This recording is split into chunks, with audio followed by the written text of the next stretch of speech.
Movie شروع ہوتے ہی ہمیں دکھایا جاتا ہے کہ ایک آدمی کسی عورت کے ساتھ ڈیٹ پر ہوتا ہے۔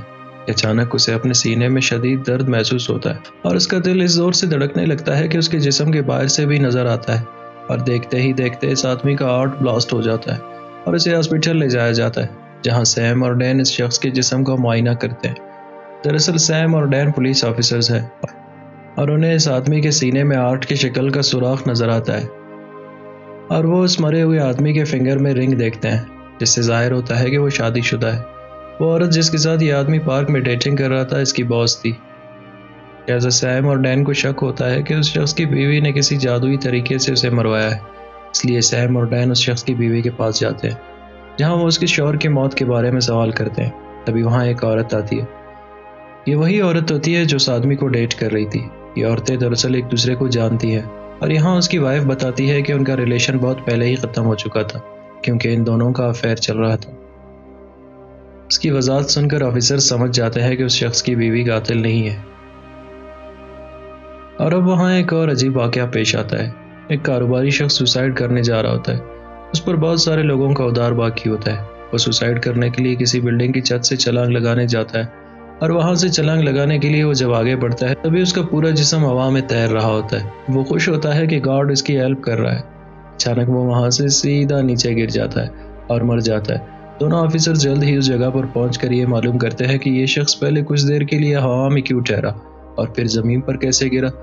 ڈین یہ نوٹس کر لیتا ہے کہ یہ دونوں کیسز ہی عجیب ہے، یہ بگز بنی کے کارٹونوں کی طرح ہے۔ آگے ایک اور عجیب واقعہ سامنے آتا ہے، جہاں ایک بہت ہی بھاری لوہا سیکورٹی گارڈ کے اوپر گر جاتا ہے، جس سے اس کی موت ہوتی ہے، اور دیوار پر موجود ایک بلیک ہول ہوتا ہے جس کا استعمال کر کے چور نے چوری کیا ہوتا ہے۔ سیم اور ڈین سسپینس میں ہوتے ہیں کہ چور کسی بلیک ہول کے اندر سے باہر جا سکتا ہے، لیکن عجیب بات یہ ہے کہ اب وہ بلیک ہول کام نہیں کر رہا ہوتا۔ ابھی تک 3 لوگ مارے جا چکے ہیں، لیکن انہیں کوئی سراغ نہیں ملتا جس سے وہ مجرم تک پہنچ سکے، لیکن سیم اور ڈین کو کرمنل ریکارڈ سے کچھ ثبوت ہاتھ لگتے ہیں۔ دراصل اکثر ڈکیتیاں اولڈ ہاؤس کے آس پاس ہوتے ہیں، جو ایک ریٹائرمنٹ ہوم میں رہتے ہیں۔ انہیں شک ہے کہ یہاں بھی ڈکیتی ہوئی ہے۔ 3 عجیب و غریب کیسز سے متعلق دونوں آفیسرز ڈاکٹر سے پرمیشن لینے کے بعد انویسٹیگیشن کے لیے ریٹائرمنٹ ہوم جاتے ہیں۔ پھر ان لوگوں سے سوال کرنے لگتے ہیں، لیکن یہاں کے تمام بوڑھے لوگ پریشانی کا شکار ہوتے ہیں۔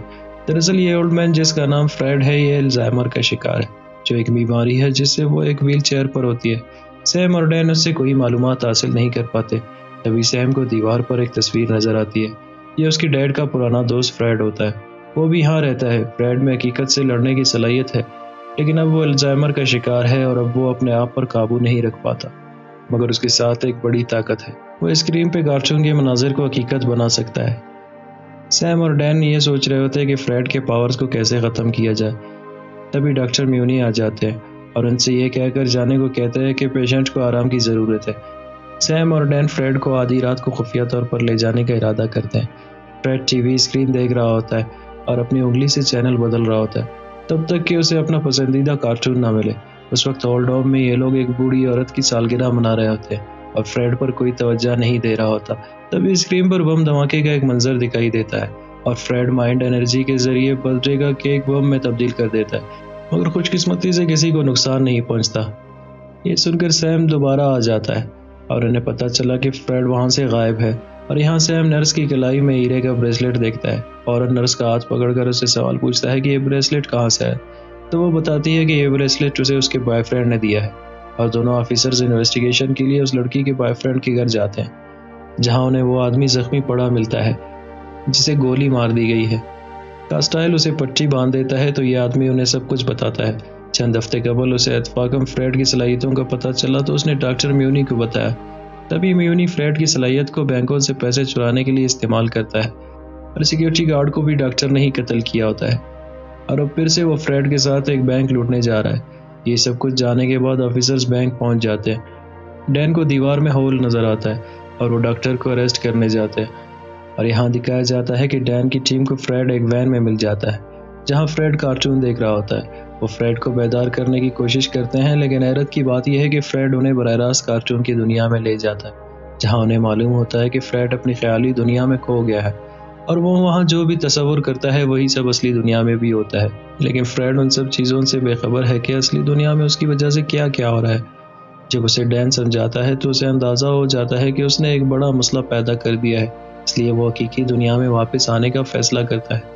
دوسری طرف ڈین ڈاکٹر میونی کو تلاش کرنے کے لیے بینک جاتا ہے۔ بین دیکھتا ہے کہ ڈاکٹر بینک سے پیسے چرا رہا ہوتا ہے اور یہاں ان دونوں پر فریڈ کے دماغ کا اثر ہوتا ہے۔ جب ڈین اپنا گن نکال کر گولی چلاتا ہے تو وہ کسی کارٹون مووی کی طرح گولی کی جگہ گن سے فلیگ نکل آتا ہے، اور یہاں سیم کے ساتھ بھی کارٹون کریکٹر جیسا کچھ ہوتا ہے۔ اسکیل کے اصولوں کو سمجھنے کے بعد سیم ڈاکٹر کے پاؤں کے نیچے ایکس کا نشان بناتا ہے اور اسی جگہ ایک بہت بھاری لوہا گرتا ہے۔ دراصل سیکیورٹی گارڈ بھی ایسے ہی لوہے کے نیچے آ کر مر گیا تھا، مگر ڈاکٹر کسی طرح بچ جاتا ہے، اور جب وہ بھاگنے کے لیے بلیک ہول میں جانے لگتا ہے تو بلیک ہول بند ہوتا ہے۔ ڈاکٹر سمجھ جاتا ہے کہ اس کی کارٹونی دنیا اب ختم ہو چکی ہے، اور یہاں دکھایا جاتا ہے کہ ڈاکٹر خود کو گولی مارتا ہے، اور اس طرح اس کارٹونی دنیا کی کہانی کا دی اینڈ ہو جاتا ہے۔ پیارے دوستو، یہ T V serial super natural کا ایک مختصر ریویو تھا۔ امید کرتے ہیں آپ کو بہت پسند آئے گی۔